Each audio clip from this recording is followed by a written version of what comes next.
Okay, as you can see, if you're a regular watcher of my videos, I've got a new piano. It's a Nord 88. I'm really pleased with it, not least because it's red, which I think is just absolutely awesome. I'm not going to go into a lot of detail about it today. I'm going to make a guided tour video of it soon because it's got one or two really interesting features that are will help to make a few good general points about the way stage pianos work. I've also now got a full set of pedals, so I can talk about things like how to use the soft pedal. But I'm not going to do that today because I'm still waiting for an amp for it. It doesn't have an onboard amp or speakers. I've ordered an amp. It's a bit late in coming. It's out of stock. You know the story. So the sound you're hearing today has actually been lined directly into my computer. So if it's not quite as natural, that's probably why. It's quite a good software piano that I'm recording on, but it's not as nice as the actual onboard sounds that the Nord has, which are absolutely lovely. So anyway, I thought what I'd do today, because I didn't want to, I didn't want to stop making videos just because I was waiting for a new amp to come. I thought I'd demonstrate a quick pop piano improvisation exercise, which is really good fun and quite easy, at least in the left hand. Okay, it's one that you can play at a very simple level, or you can really go to town on because of this quite simple left hand. Let me just demonstrate it through a couple of times. Okay, here we go.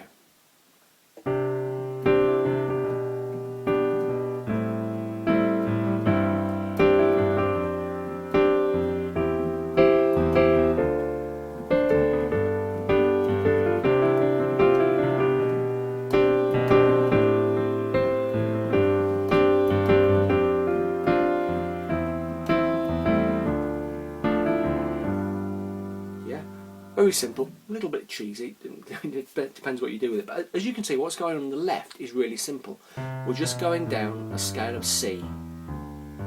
Okay, but before we get to the bottom of C, we come back up to the G to take us around the loop again. Okay.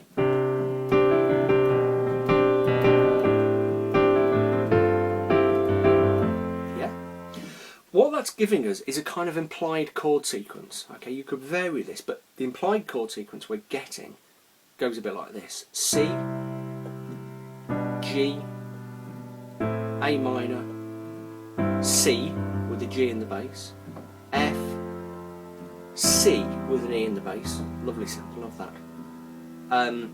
D minor or D minor 7 or whatever, G7. Okay.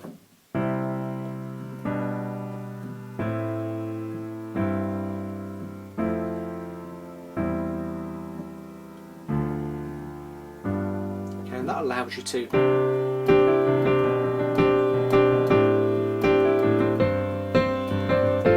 whoops.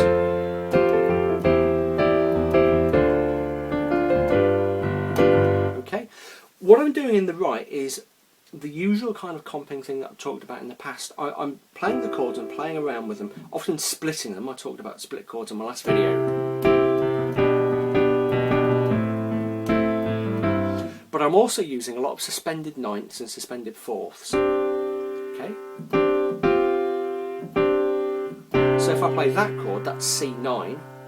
But if I then come down and play this one, that is G with a suspended fourth. Okay, so it's the same pattern in the and a B in the bass. It's the same pattern in the right, but it still works if you do that. It's a bit of a chunky discord, but discords aren't bad. Okay, and that becomes A minor 7 with a suspended fourth. You don't need to worry about knowing the names of the chords. What you need to just do really is play about doing this kind of thing.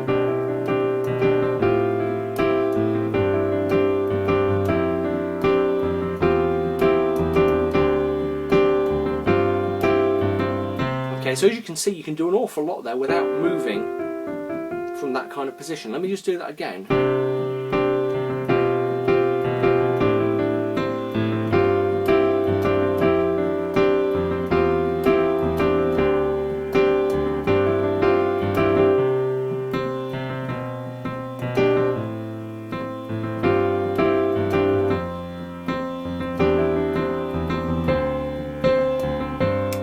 See, you can you know, begin to spread upwards. What I was doing was playing around on that sort of basis, but also moving around other chords. Let me do it a couple of times through really slowly. Forget what I'm doing in the left, because that's easy. Focus what's happening in the right. I'll just go really slowly.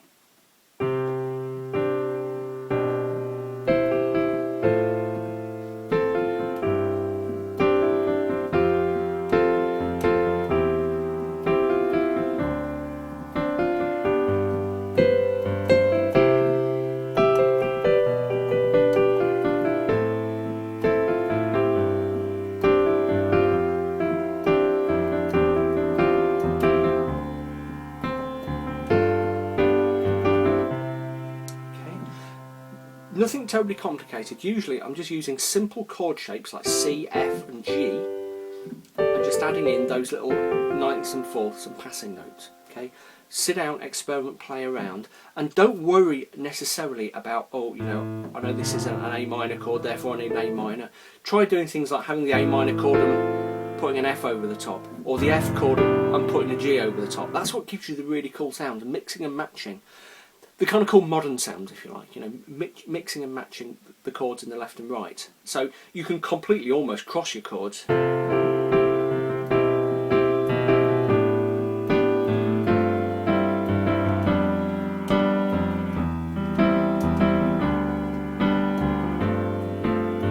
it can still sound really cool, okay?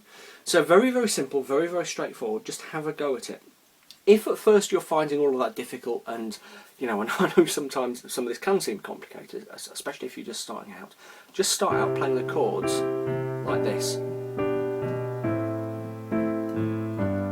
Oops.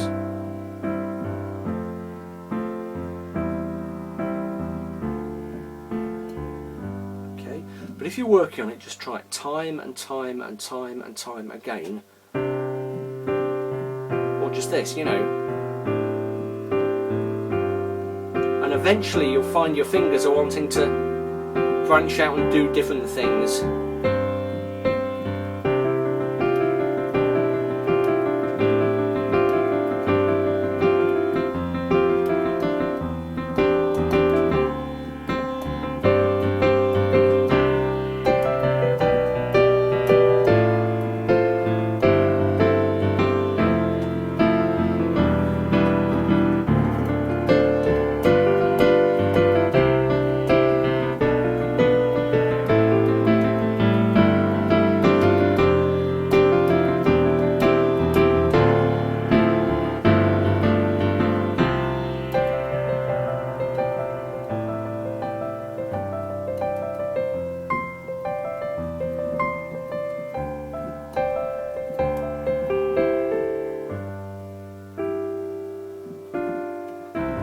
Okay, or something like that, yeah.